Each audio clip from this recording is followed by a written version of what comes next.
Hello everyone, I am the Meta Kirby, and welcome to my channel, The Commander Tavern. The Commander Tavern is a channel dedicated to my favorite Magic the Gathering format.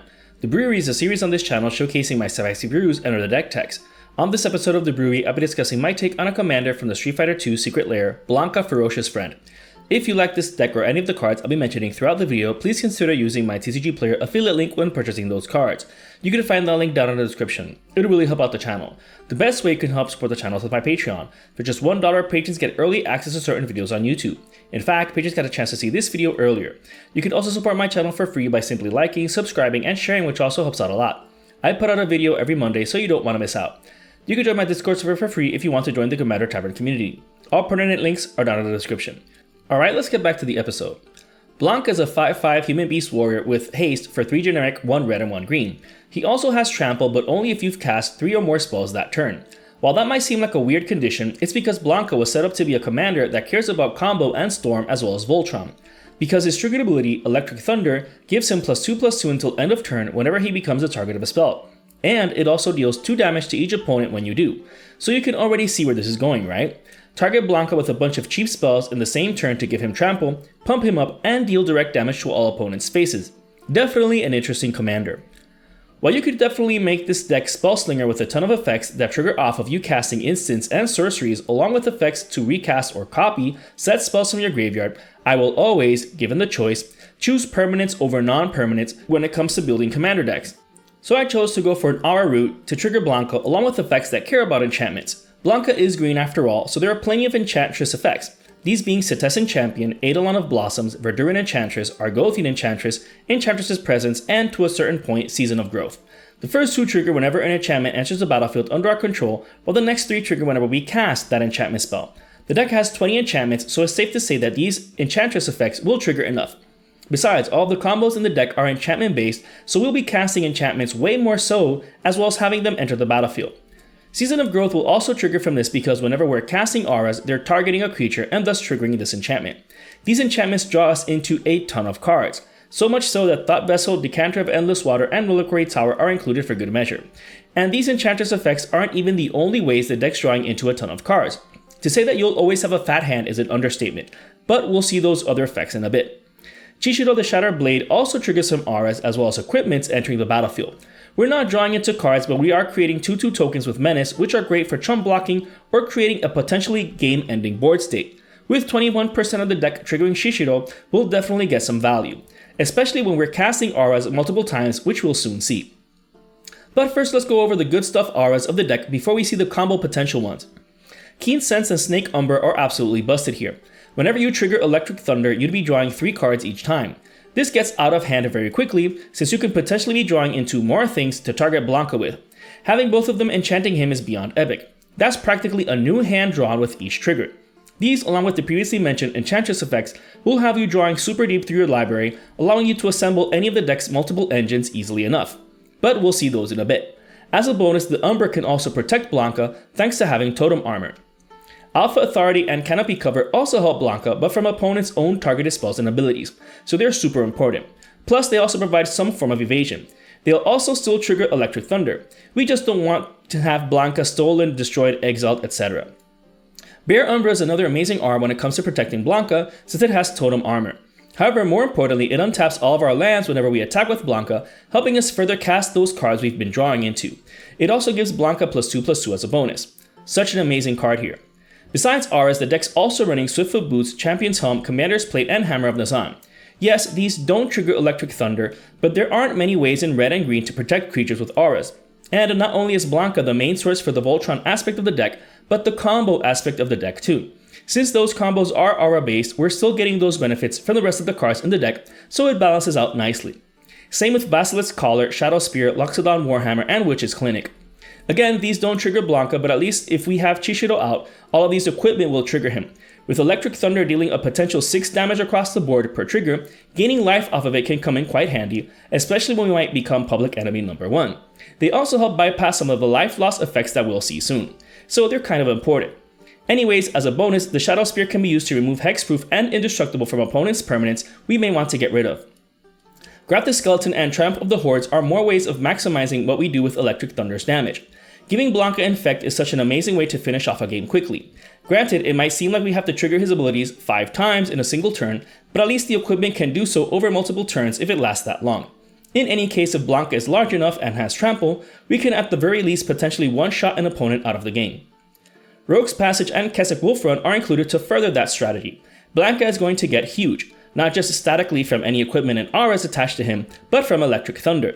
Being able to attack into an opponent and get as much of the commander damage in might be enough to kill them off, even if you need to hit them once more.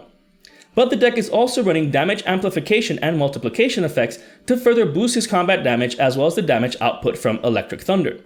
Jaya Venerated Fire Mage, Torbrand Thane of Redfeld, Embermaw Hellion, Goblin Goliath, Fiendish Duo, Fiery Emancipation, and Gratuitous Violence are just busted here. Whether it's death by 1,000 cuts or combat damage, these will get the job done. However, always be aware of how you're stacking these replacement effects. Always have the addition effects go before the multiplication effects. If the damage were first doubled and then increased by 1, you'll be doing way less damage than by first increasing it and then doubling it. Basic arithmetic is very helpful here. Kediss Emberclaw Familiar, Chandra's Incinerator, and Chandra's Ignition also help spread the pain around. Kediss is an auto-include here since smacking an opponent with Blanka will then have each other opponent receive the same damage. Well, the same damage assuming we don't have any damage amplifiers in play. Keep in mind that Kediss is dealing that damage to each other opponent, so it's a new source of damage which will then get amplified itself. Super busted. Same with Chandra's Incinerator. What's great about this elemental is that Electric Thunder is non-combat damage. So if we dealt 2 damage to each opponent, we deal 2 damage to one of their creatures or planeswalkers. If we're triggering it multiple times, we can very easily snipe key creatures off the board as well as planeswalkers without having to waste our attacks into them. And like Kediss, damage amplification makes it even better. Chandra's Ignition will not only wipe the board while keeping Blanka alive, but will also trigger him before it even resolves, adding more damage to opponents' faces. This makes Blanka even bigger before it resolves. This alone might also potentially win you the game, especially if Blanka had Infect. Alright, now that we saw the ways we're making the most of our auras and equipment, not just for the synergy and Voltron aspect of the deck in a general sense, let's look at how we're going to go about it for the combo aspect and potential of the deck. The best auras in the deck for triggering Electric Thunder multiple times are Crown of Flames, Whip Silk, and Gitu Firebending. Even if we're not going infinite, simply being able to bounce these auras back to hand in order to recast them means we can do this as many times as we need, or can in order to make the most of our triggers. Do you have an Enchantress effect on the board? Well, not only are you shocking each opponent for casting it, but you're drawing a card too. Is Chishido on the board? You just created a chump blocker. And that's not all, the deck has multiple ways of triggering off of these too, similarly to Blanka's ability. You didn't think we'd really rely solely on our commander, did you? Keswick Flame Breather and Firebrand Archer have a similar trigger, although they only deal 1 damage each time to each opponent instead of 2. Now, while death by 1,000 cuts is a very viable strategy, this damage can also be potentially amplified. That being said, once an infinite engine is online, it's game over. Same with Live Wire Lash. Equipping this to any creature grants them an ability similar to Electric Thunder. However, you're only hitting one target at a time. While this can also be used to hit creatures and planeswalkers, the fact remains that, once we're going infinite, it ends you the game by killing off your opponents one at a time. Aetherflux Reservoir is another potential win con whether we're going infinite or just recasting the previously mentioned trio of self-bouncing auras. We don't necessarily have to go infinite. Recasting them enough times to have the Hyper Beam at the ready is all we need. Now, you see how more relevant the previously mentioned lifelink equipment and land are too.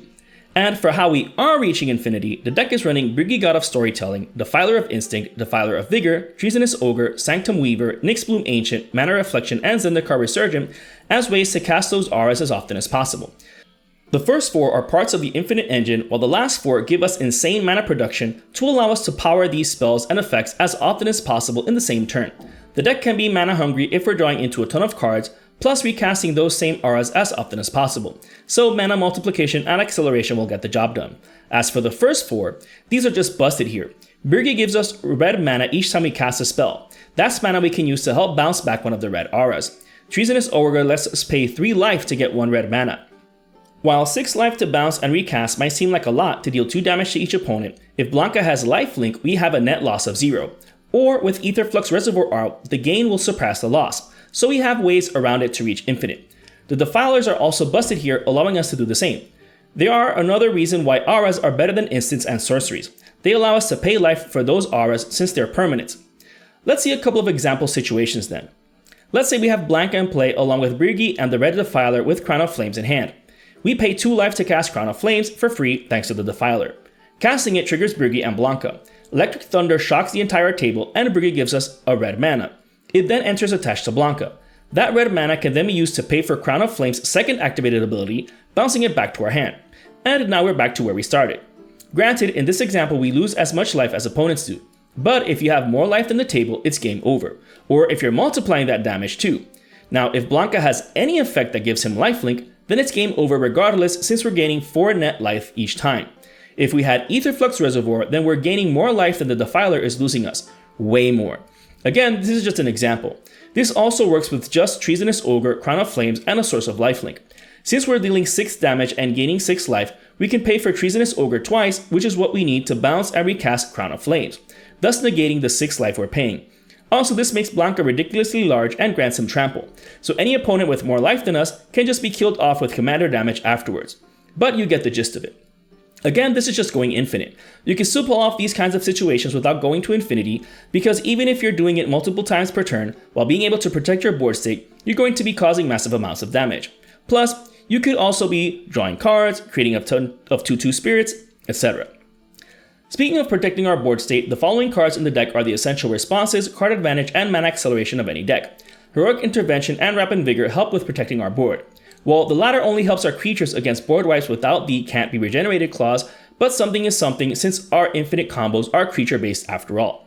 On that, Blasphemous Act is our own board wipe. While Blasphemous Act is cast only in dire situations, if Blanka is big enough, even temporarily, he only has to have a toughness higher than 13 when casting this if possible. Chaos Warp, Beast Within, Bramble Crush, and Creeping Mold help with spot removal.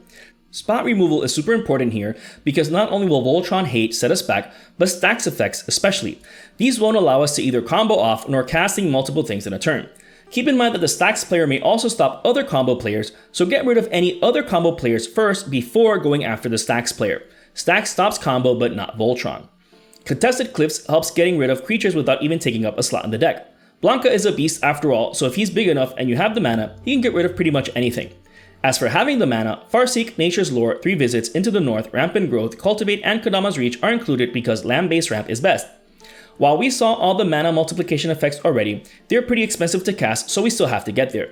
Same with Blanka himself, costing 5 to cast the first time. So these cheap ramp effects not only let us play on curve, but also give us the mana we need for when the deck gets hungry. Traverse the Outlands is another absurd card in the deck. It's one of the reasons why there are so many basics in it. With a large enough Blanka, you can potentially take out all of the basic lands from your library and vomit them onto the battlefield. That'll definitely help you power through your spells like nothing. Yavimaya Cradle of Growth is also included, not just because there's no reason not to, but if we are ramping for a ton of basic mountains, we're essentially having a ton of dual type lands at that point. It also helps with utility lands like War Room and Bonder's Enclave, which can help us draw a card in a pinch. Not that the deck doesn't need any help in drawing cards, but neither takes up a slot in the deck, and Blanka alone is enough to be able to use them. Soul Ring is the only other mana rock in the deck, because the mana burst it provides can't be denied. Our commander does cost 5 mana after all. The rest of the deck is just the rest of the lands. The deck's running all 7 fetch lands, Stomping Ground, Cinderglade, Highland Forest, Sheltered Thicket, Firelit Thicket, Command Tower, and Ancient Tomb, as well as 6 of each snow-covered basic land. As with all my deck techs, you can build your mana base according to your budget. Whether you include more expensive cards or even cheaper cards is up to you. You do you. This brew is just an idea of how to build around Blanka Ferocious friend. I love that the deck is not only Voltron, but has combo potential as well. Because if you don't want to combo off, you don't have to. Like I mentioned, you can still get value from the 1000 cuts strategy and really hurt your opponents with damage magnification, etc. Blanka is super fun to build and play with for being so versatile. However, if the immersion break is too much for you, we still have to wait for the Universes Within versions of the Street Fighter 2 cards to be printed. That being said, if you're interested in the deck list of this spicy brew of mine, you can find a link to it down in the description. I would like to thank all my patrons for supporting me, and a quick shout out to all my higher tier patrons, the brewers, for their patronage. I'd also like to thank anyone using my TCG Player affiliate link. That also helps out the channel. And to everyone, thanks for watching this episode of The Brewery on the Commander Tavern. I am the Meta Kirby, and happy brewing.